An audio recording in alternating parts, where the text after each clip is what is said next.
everyone, my name is Katrina and welcome to our channel, Our Collective Life. Now, I don't know about you, but it's just too hot. I looked at the weather about 15 minutes ago and it said it was 30 degrees outside, and in some parts of England it's like 35 degrees, which is just insane. Now, I know if you're from abroad or elsewhere, you're probably thinking 30 degrees, that's nothing. But you got to remember, I'm not quite, we're British, we're used to rain and depressing weather. We're not used to this sunshine, clouds and everything. Sunshine, hardly any breeze, everything else. So I wanted to talk to you a bit today about my struggles with money and kind of give you a little bit of a backstory so you can kind of understand where I'm coming from, really. So I left home at 16 from a toxic environment.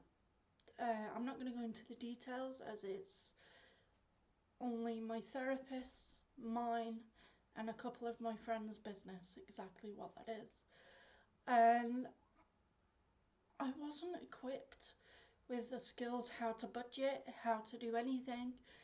Cleaning was a struggle, housework was a struggle. Obviously I had this guy in my head, James, kind of Mr. Bossy Pants as we call him these days, trying to guide me, and it wasn't really working.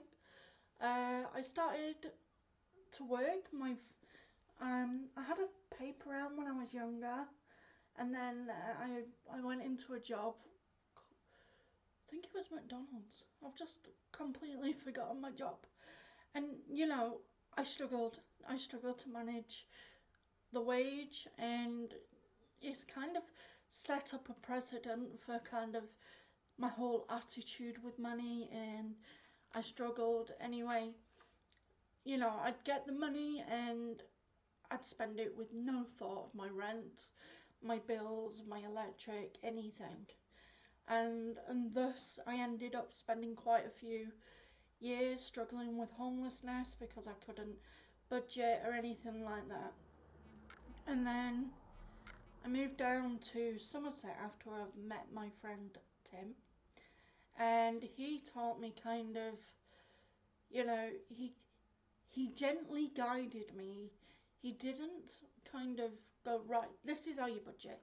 He'd kind of be like, are you sure you want that?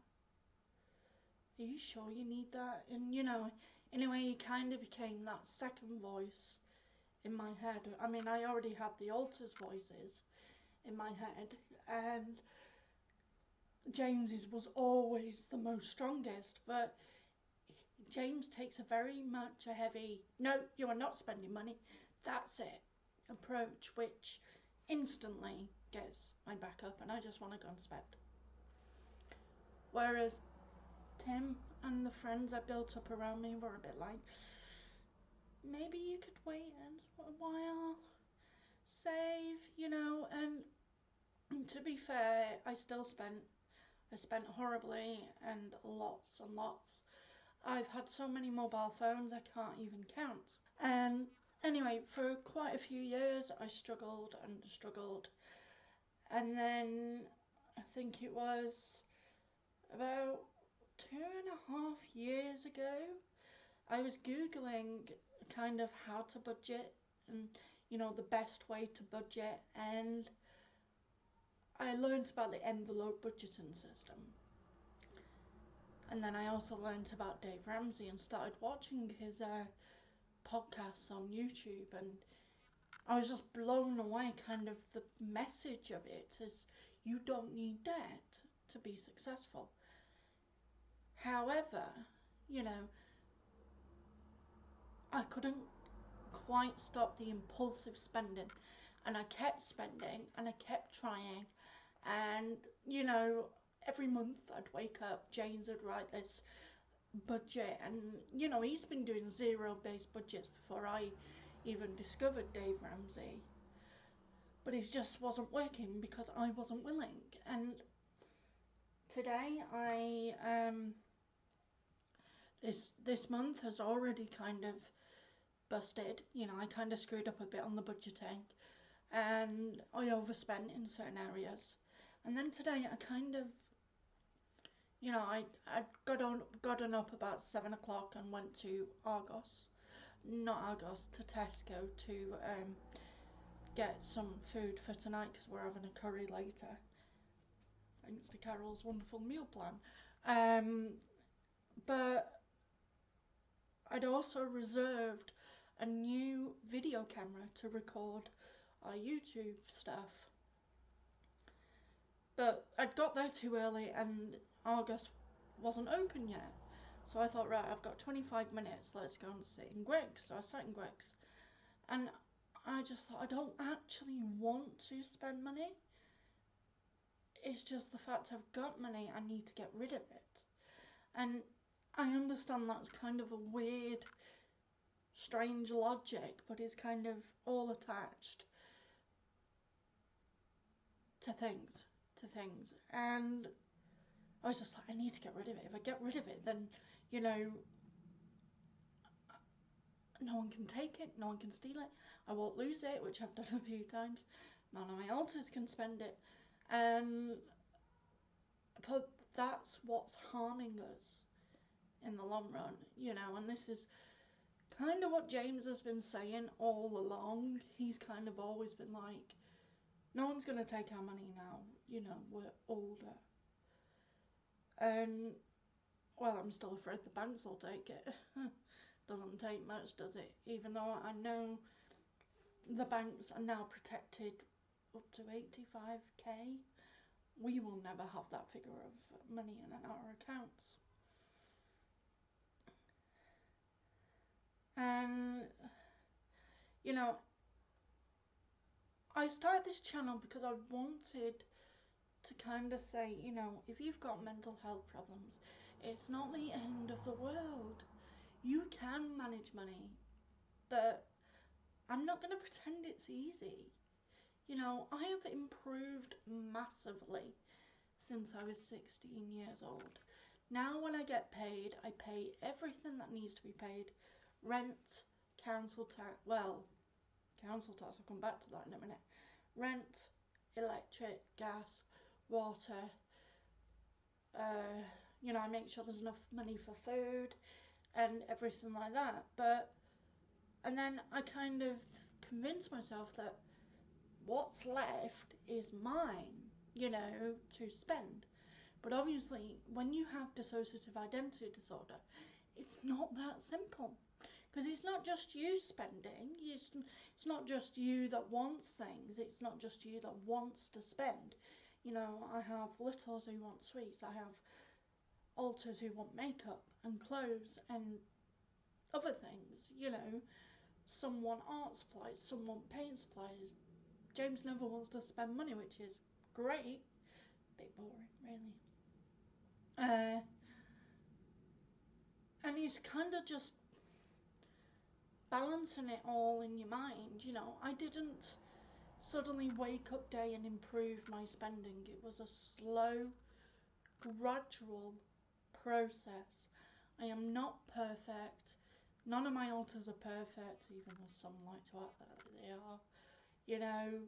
And this is what I think people need to realise is, when you have mental health problems, you're balancing your life kind of like you're on a tightrope and you're trying to keep so many things up in the air.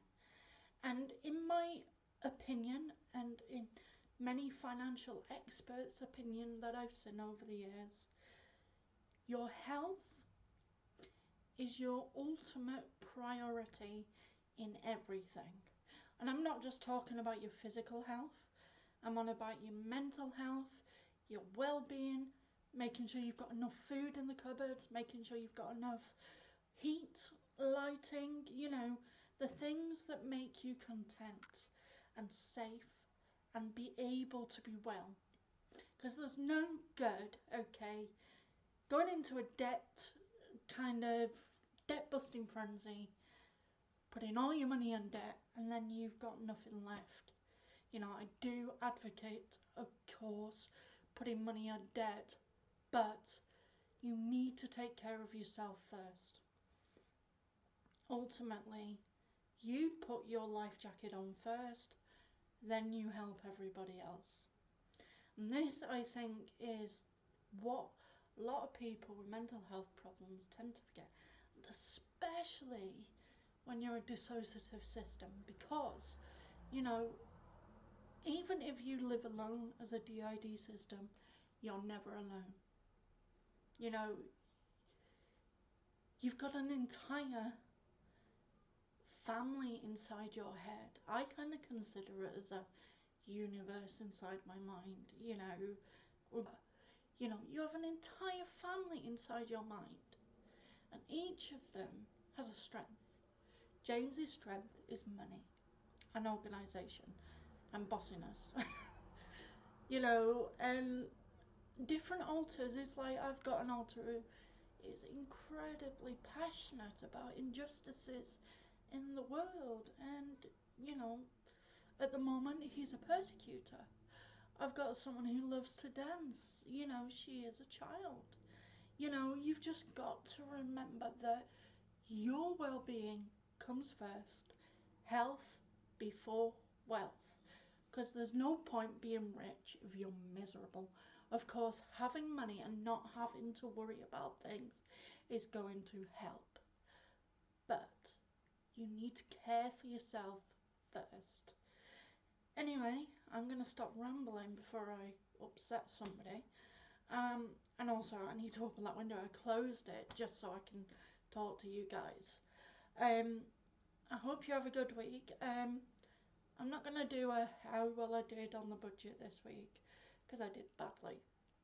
And you don't need to know that.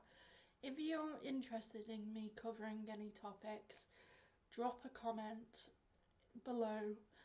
Like, subscribe. I'm happy to cover anything. You know, and if you are struggling with money and your mental health, remember there are organisations out there that can help, and I'll drop those links in the comments as well. Take it easy, have a good day, stay cool in the sunshine. Bye!